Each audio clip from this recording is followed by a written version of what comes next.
¿Quién fue el responsable de la muerte de Cristo? Un investigador se da la tarea de descubrir un crimen. Este inicia con la recolección de información, pruebas, evidencia, elementos en la escena del delito, la interrogación de los posibles sospechosos y testigos visuales con información acorde. Con ese material probatorio recolectado, debidamente confirmado y una serie de elementos veraces, comprobados, puede llegar a un culpable. ¿Quién mató a Jesús el Mesías? La respuesta tiene varios ángulos y a 7 sospechosos en escena. La única fuente que tenemos, afortunadamente, es la Biblia, la palabra de Dios.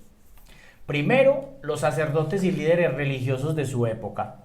Mateo 24, versos 3 y 4 dicen: Entonces los principales sacerdotes, los escribas y los ancianos del pueblo se reunieron en el patio del sumo sacerdote llamado Caifás y tuvieron consejo para prender con engaño a Jesús y matarle. Los líderes judíos exigieron a los romanos que mataran a Jesús. En segundo lugar, el pueblo. Mateo capítulo 27, versos del 22 al 25 dicen: Pilato les dijo: ¿Qué pues haré de Jesús, llamado el Cristo? Todos le dijeron: sea crucificado. Y el gobernador les dijo: pues qué mal ha hecho. Pero ellos gritaban aún más diciendo: sea crucificado. Viendo Pilato que nada adelantaba, sino que se hacía más alboroto, tomó agua y se lavó las manos delante del pueblo, diciendo: inocente soy de la sangre de este justo, allá vosotros. Y respondieron todo el pueblo diciendo: su sangre sea sobre nosotros y sobre nuestros hijos. En tercer lugar, encontramos a Caifás. Juan, en el capítulo 11, verso 47 al 50, dice: Entonces los principales sacerdotes y los fariseos reunieron el concilio y dijeron: ¿qué haremos? Pues este hombre hace muchas señales. Si lo dejamos así, todos creerán en él, y vendrán los romanos y destruirán nuestro lugar santo y nuestra nación. Entonces Caifás, uno de ellos, sumo sacerdote aquel año, les dijo: vosotros no sabéis nada, ni os dais cuenta de que nos conviene que un hombre muera por el pueblo, y no que toda la nación perezca. Así que desde aquel día acordaron matarle. En cuarto lugar, los romanos. Fueron ellos realmente quienes lo crucificaron.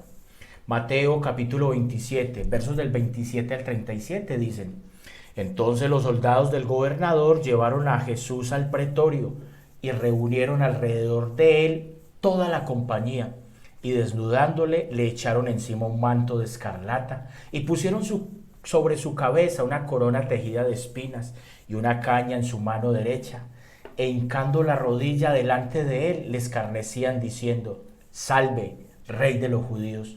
Y escupiéndole tomaban la caña y le golpeaban en la cabeza. Después de haberle escarnecido, le quitaron el manto, le pusieron sus vestidos y le llevaron para crucificarle. En quinto lugar encontramos el pueblo de Israel. También fue cómplice de la muerte de Jesús. Fueron ellos los que gritaron: crucifícalo, crucifícalo, mientras estaba siendo juzgado ante Pilato. Lucas 23, 21. En sexto lugar encontramos a Poncio Pilato. La crucifixión era un método de ejecución romano, autorizado y realizado por los romanos bajo la autoridad de Poncio Pilato, el gobernador romano que sentenció a Jesús.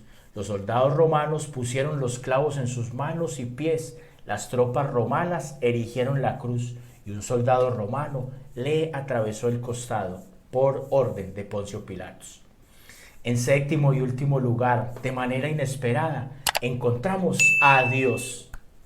Finalmente, y tal vez algo sorprendente, sí, sé que esto te sorprende, pero sí, fue Dios mismo quien dio muerte a Jesús. Esto fue el acto mayor de justicia divina jamás llevado a cabo, efectuado por el determinado consejo y anticipado conocimiento de Dios.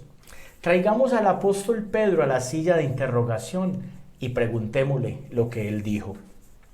En Hechos, en el capítulo 2, verso 22 y 23 dice: varones israelitas, oíd estas palabras: Jesús Nazareno, varón aprobado por Dios entre vosotros, con las maravillas, prodigios y señales que Dios hizo entre vosotros por medio de él, como vosotros mismos sabéis, a este entregado por el determinado consejo y anticipado conocimiento de Dios, prendisteis y matasteis por mano de inicuos, crucificándole.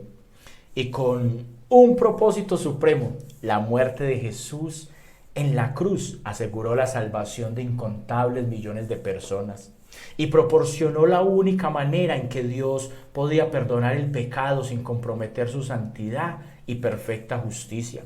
La muerte de Cristo fue el plan perfecto de Dios para la redención de los suyos, como acabamos de leer en este texto de Hechos. La muerte de Cristo no fue victoria para Satanás ni una trágica escena. Fue el acto de bondad y misericordia de Dios. Es la máxima expresión de amor del Padre por los pecadores como tú y yo. Dios condenó a Jesús a la muerte por nuestro pecado para que pudiésemos vivir en una justicia sin pecado ante Él. Una justicia que solo es posible gracias al pago que Jesús hizo en nuestro lugar.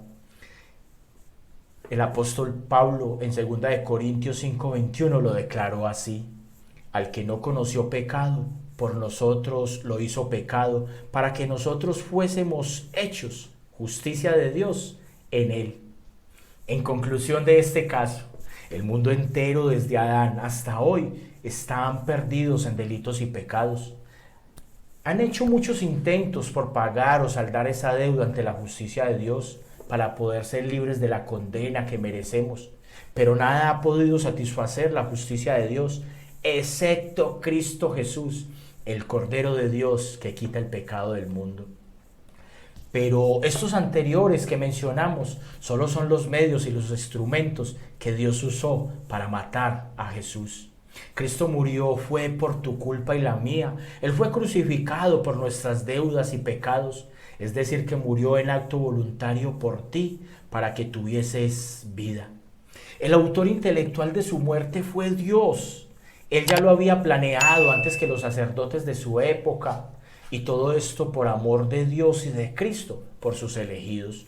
¿Cómo es posible que Cristo ha muerto para que tú tengas vida eterna y seas libre de las consecuencias del pecado? Y tú sigues viviendo una vida sin compromiso por Él y su causa, menospreciando su sacrificio en la cruenta cruz. Lejos de Él, no serás libre de las consecuencias que te esperan. Ríndete a Él. Dale la espalda a tus pecados y empieza a vivir una vida digna conforme al precio que Él pagó por ti. Odia y apártate de toda maldad para que puedas heredar la vida eterna que Él prometió dar a todo aquel que en Él cree.